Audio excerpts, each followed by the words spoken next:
인간 회전의 으뜸은 발레라고 할 수 있습니다. 발레에서 한쪽 발끝으로 몸을 지탱하고 서서 다른 쪽 다리를 말채찍 휘두르듯 접었다 폈다를 반복하며 회전하는 동작을 푸에테라고 하는데 정확한 발음은 fouetter, 푸에테를 감상할 수 있는 대표적인 작품으로는 백조의 호수에서 산막 오딜의 32회전 푸에테와 돈키호테 산막에서 키트리의 32회전 푸에테가 있답니다. 32회전 돌기는 발레리나에게 가장 어려운 고난도의 기술인데 일명 32회전 푸에테라는 명칭이 생긴 건 1895년 러시아 발레의 아버지로 일컬어지는 마리우스 포티파가 백조의 호수를 안무하면서 산막의 흑조 오드리 푸에테를 등장시키면서 유래된 것으로 추측됩니다. 여기서 궁금한 점 한두 가지가 있는데 발레에서는 시계 방향인 왼쪽으로 회전하는데 피겨 스케이팅에서는 오른쪽으로 돈다는 것입니다. 이건 아마 땅바닥에서 회전을 해야 하는 발레에서는 주로 쓰는 오른발로 뒤로 차기가 회전력을 발생시키는데 유리한 신체 조건이어서인 것 같고 피겨에서는 발을 많이 올릴수록 회전력이 많이 발생하니까 오른발을 앞으로 힘껏 차면서 돌아야 하는 인체 공학적인 장점 때문이라는 생각이 듭니다. 물론 왼발잡이는 그 반대가 유리하겠죠. 앙헬 코렐라는 줄곧 오른쪽으로 돌고 있죠. 우리나라에서도 인간회전, 자신의 몸을 회전시키는 연기가 일찌감치 있었는데 바로 상모 돌리기를 하는 상모춤입니다. 그런데 서양과 달리 원리나 방법이 전혀 다른 차원입니다. 우선 손잡고 도는 옴무를 볼까요? 우리나라는 오른쪽으로 도는데 서양에서는 왼쪽으로 많이 돕니다. 이걸 학자들은 유전학적으로 설명하기도 하는데 유럽인은 수만 년에 걸친 자시아형 수로빈이었기 때문에 형질이 왼쪽 방향 중심으로 고착되었다는 것입니다. 오른손을 힘껏 내리쳐 사냥감을 잡는데 목표물이 왼쪽에 있어야 유리한 것이죠. 또한 발레에서 까치발을 쓰는 것도 오랜 사냥 습속에서 나온 것으로 설명합니다. 반면에 한국인은 애초에 오른쪽 손을 중심으로 사용하는 채집형이기에 오른쪽 방향으로 돕니다.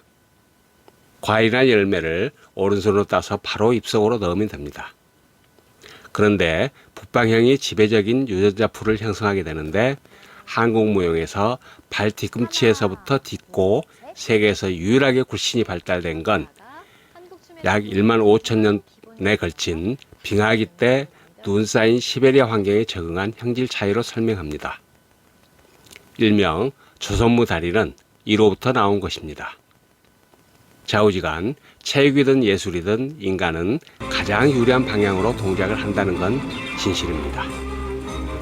즉, 움직임에는 에너지 소모가 일어나는데 속도가 많이 일어나는 방향으로 동작이 일어난다는 것입니다. 국립발레단의 백조의 호수 중 32회전 푸에타를 보시고 이어가도록 하겠습니다.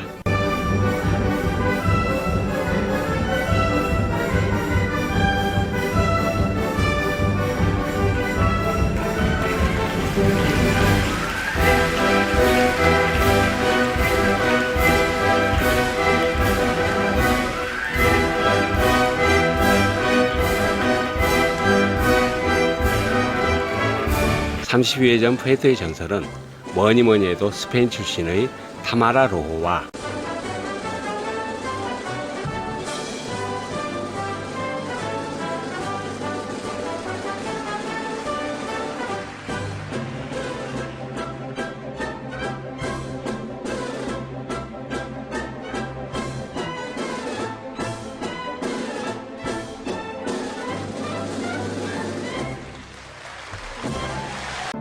아메리칸 발레 시어터의 질리언 머피라 할 수 있습니다.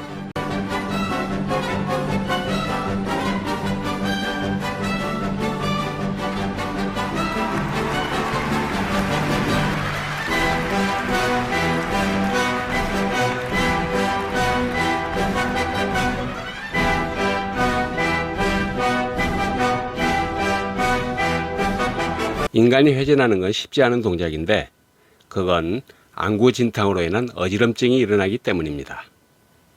그래서 연기자를 보면 한 바퀴나 두세 바퀴를 돌고 나서 자신이 미리 설정한 표지물을 쳐다보고 다시 돕니다.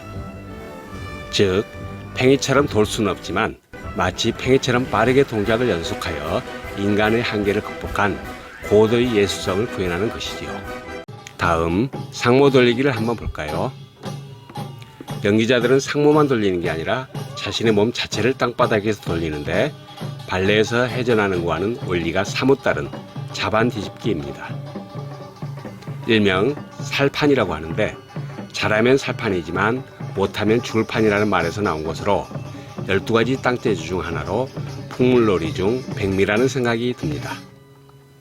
발레에서는 정중앙 탑을 쌓아서 똑바로 돌지만 상모의 자반 뒤집기는 피사의 탑보다도 더 몸을 안쪽으로 기운 상태에서 돌기를 반복합니다.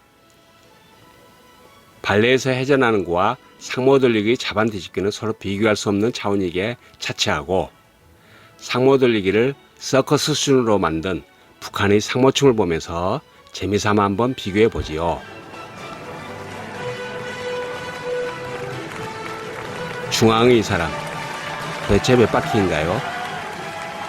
거의 60바퀴를 쉼없이 돕니다. 한 발이 아닌 두 발로 뛰어서 돕니다. 발레의 한 발 회전이 더 어려운지 상모춤 두 발 회전이 더 어려운지는 모르겠습니다만 좌우지간 둘 다 인간의 한계를 넘어선 예술의 극치라는 말로도 부족하다는 생각이 듭니다.